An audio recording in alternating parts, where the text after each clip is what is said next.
Llegamos a este mundo con un sentido, para cumplir un propósito. Cuando no lo conocemos, buscamos por cada medio sin éxito. Nos sentimos vacíos y tratamos de llenar ese espacio que nos falta con cosas efímeras, con placeres temporales que al final del día nos hacen sentir más vacíos que antes, sin rumbo ni un propósito que nos impulse a seguir. Mi vida antes era como un limbo, no había sentido en ella. Las preguntas que muchas veces me hice eran como que si nunca iban a tener una respuesta. Sentía que había nacido por un error o por una casualidad, que no tenía sentido mi vida realmente. No valía la pena como vivirla. Bueno, puedo considerar que mi vida antes era horrible, literalmente, ya que mi papá hacía sufrir mucho a mi mamá. Él era drogadito, también era alcohólico y entonces, o sea, al momento de él, como que la manera de él drenar todo eso, o sea, todas esas cosas que tenía por la mente y eso, lo hacía con mi mamá. Entonces mi mamá sufría tanto psicológicamente y yo diría que ella sufría más físicamente, con maltrato y todo ese tipo de cosas, al igual mi hermana mayor. Era un despelote porque estaba rodeada de personas que no me convenían. Todas las personas que estaban alrededor de mí eran malas o tenían malos hábitos o me llevaban a hacer cosas que yo decía que quería hacer, pero en realidad no quería hacer, sino que los hacía solamente para tratar de agradar a ellos. ¿Por qué ocurría esto? Porque en mí había un vacío demasiado grande, demasiado heavy, que intentaba llenar con las cosas que primero encontrara, con las cosas que yo creía que era lo que necesitaba. Yo sufría de ataques de pánico, como ataques de ansiedad, a veces se me iba la respiración, tenía taquicardias, sentía como que los espacios se estaban reduciendo. Y eso fue en un momento de mi vida donde era crucial. Médicos no encontraban como la respuesta al por qué yo estaba padeciendo de esos ataques de pánico, porque siempre he sido una muchacha normal, o sea, sana, los exámenes salían sanos, todo bien, pero yo seguía padeciendo de esos ataques de pánico, donde me faltaba la respiración, el corazón se me aceleraba y yo sentía que en algún momento me iba a desmayar y ahí me iba a morir. Aparte de los problemas que surgieron con mis padres, también cuando mi hermano nace, mi hermano que es el menor, él decían que iba a ser un niño que no iba a poder caminar, que no iba a poder hablar, que iba a ser un niño que siempre iba a estar en una cama.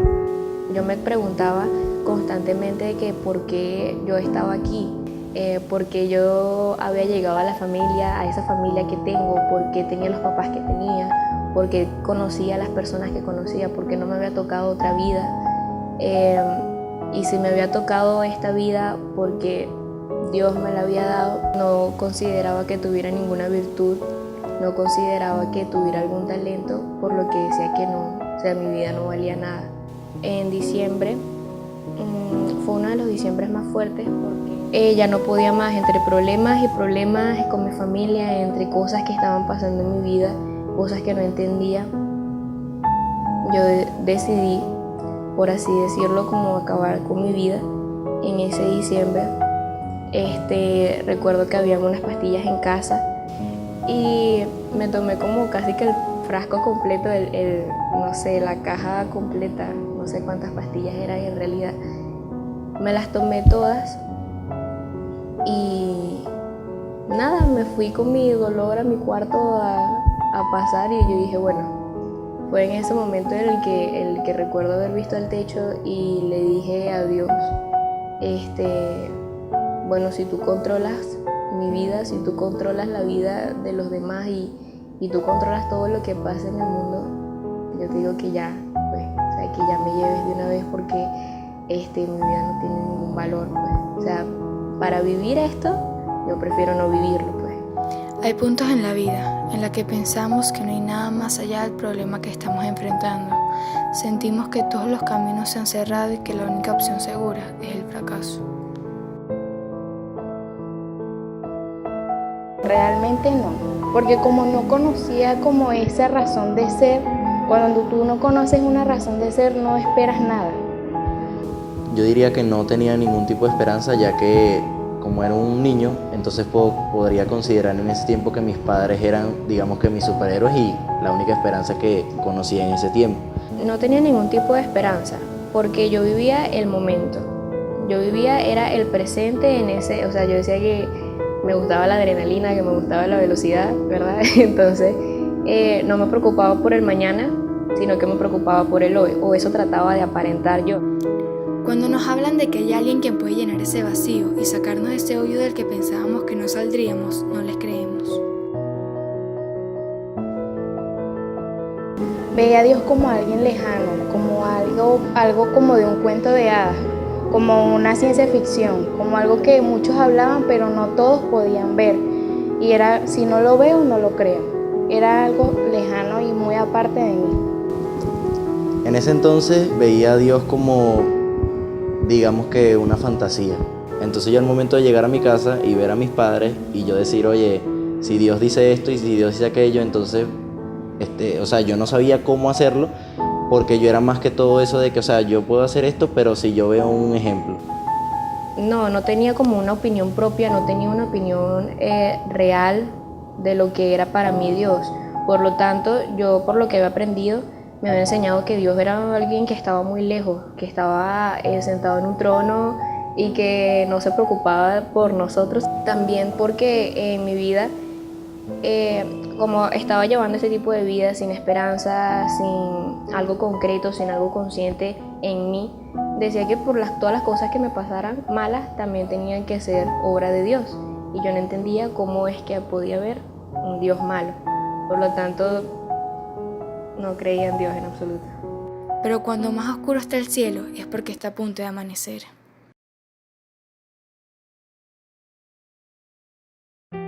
Mi punto de quiebre, por decirlo así, eran mis emociones. Era alguien súper deprimida, pero una depresión sin razón, porque tenía mi familia, tenía mis amigos, tenía un techo donde dormir, un hogar, pero eso como que no era suficiente. Entonces eso creaba en mí como depresión, un doble ánimo. A veces estaba feliz, como a veces podía llegar a mi cuarto y llorar sin ningún tipo de razón, simplemente me sentía triste y ya. Yo diría que, o sea, llegué a un punto en que ya había alcanzado cierta edad y me pude dar cuenta de que, o sea, podía ser parte de la solución. Cuando yo me di cuenta de eso, bueno, yo empiezo a asistir a la iglesia de los 5, o sea, de mis hermanos y mis padres. Yo fui el primero en asistir a la iglesia y primeramente tuve que tener, digamos que tuve que sanarme internamente yo por la cuestión de, o sea, del odio que le tenía a mis padres. Yo creo que no hubo un punto de quiebre como tal. Mi quiebre fue constante. O sea, Dios fue quebrándome poco a poco, hasta que el mínimo soplo me derrumbó por completo. Y eso fue como evolucionando, se fueron incrementando más emociones y eso hacía en mí como que una burbuja que iba creciendo, hasta que en mí llegaban pensamientos como de ¿para qué seguir viviendo? O sea, no vale la pena vivir una vida en sufrimiento, en tristeza, y llegué a tener pensamientos de suicidas, de quitarme la vida. Era lógico que yo no iba a acercarme a mi padre y decirle, mira papá, te quiero pedir perdón por esto y por esto y por esto. Entonces yo lo que hacía era pedirle dirección a Dios para que, oye Dios, ¿cómo yo hago? Y entonces fue cuando Él me mostró que primeramente tenía que pedir perdón yo hacia ellos sin necesidad de estar frente a ellos, y después Él me iba a mostrar el cómo perdonarlos a ellos. Y realmente, o sea, no fue que nunca tuve la oportunidad de perdonar a mis padres físicamente, porque nunca busqué el momento, pero realmente fue Dios, porque fue que mis padres se acercaron a mí y ellos mismos me pidieron perdón a mí. Y yo no tuve necesidad de, digamos, que dar ese primer paso, sino que ese paso siempre lo daba literalmente de rodillas, o sea, buscando más de Dios. Porque lo que no sabíamos es que hay un encuentro que lo cambia todo. Ni el tiempo, ni las circunstancias, ni las personas pueden evitar que te encuentres con la luz que le da un sentido a tu vida.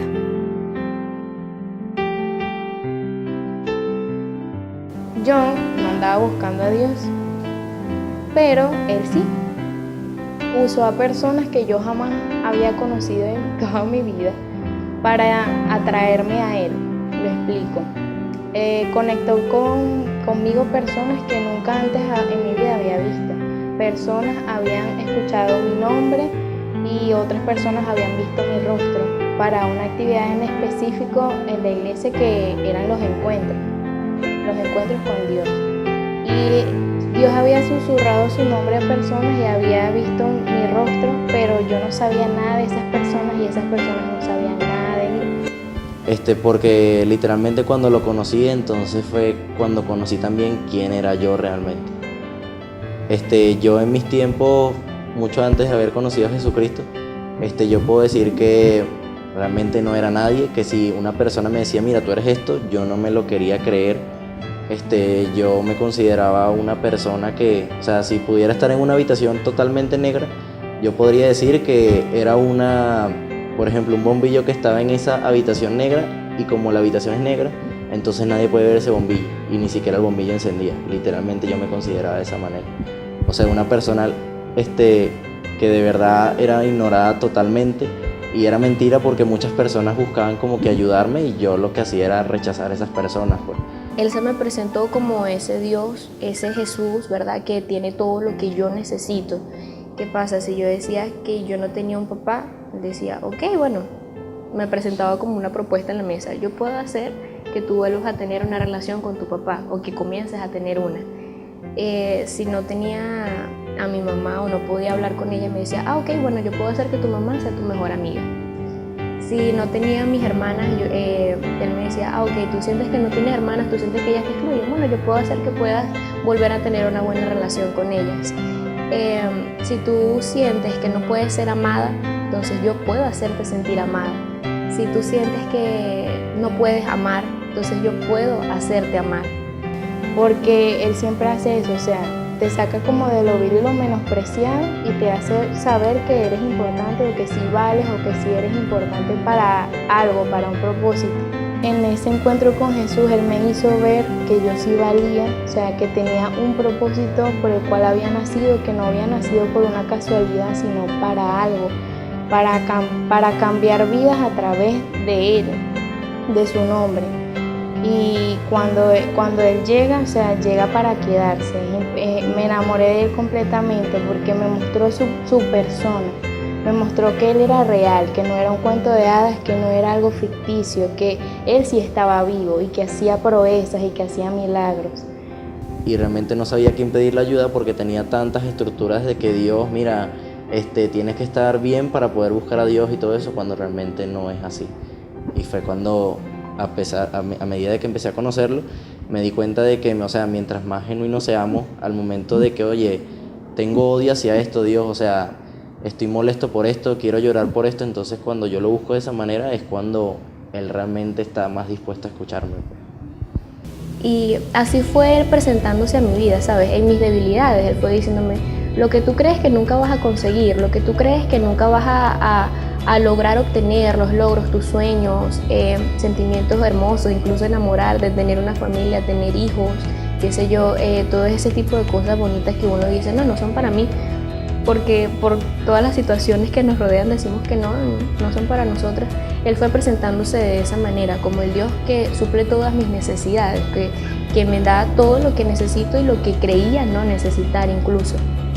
Desde ese punto ya no quieres volver atrás porque te das cuenta que eres hijo de un Dios poderoso, amoroso, bondadoso, quien dio su vida por ti y lo haría de nuevo sin dudarlo.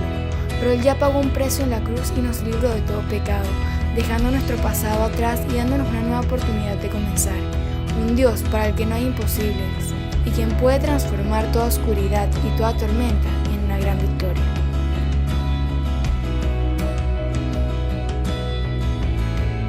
Mi vida cambió por tener un reencuentro con Jesús.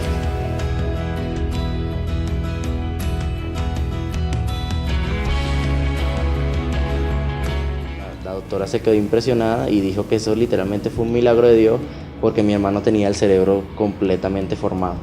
No me calmaba un abrazo de mi papá, de mi hermano, diciendo que todo iba a estar bien, sino simplemente estar con Él. Y puedo decir que Él es mi sanador porque desde hace más de 1 año y medio no tengo más ataques de pánico, no sufro de ansiedad y puedo decir que estoy sana por Él. Ahora entiendo que las cosas no pasaron como yo quería que pasara porque Él tiene un propósito para mi vida. Él tiene un plan, tiene un llamado específico para mí y estoy en el camino de cumplirlo. Literalmente como familia no valíamos nada. Entonces nosotros podemos considerar de que, o sea, Literalmente fue la gracia de Dios en todo momento actuando sobre nuestras vidas. Sí, tengo una esperanza y es que Él está conmigo, y si Él está conmigo, todo es mejor. O sea, creo que es una de las mejores cosas que me ha pasado en la vida. Ahora lo que puedo ver es que Jesús es la solución. Tú también puedes tener una transformación como estas. Dios está tocando tu puerta en este momento porque también quiere tener un encuentro contigo, porque conocerlo cambia todo. ¿Estás dispuesto a tener un encuentro con Jesús?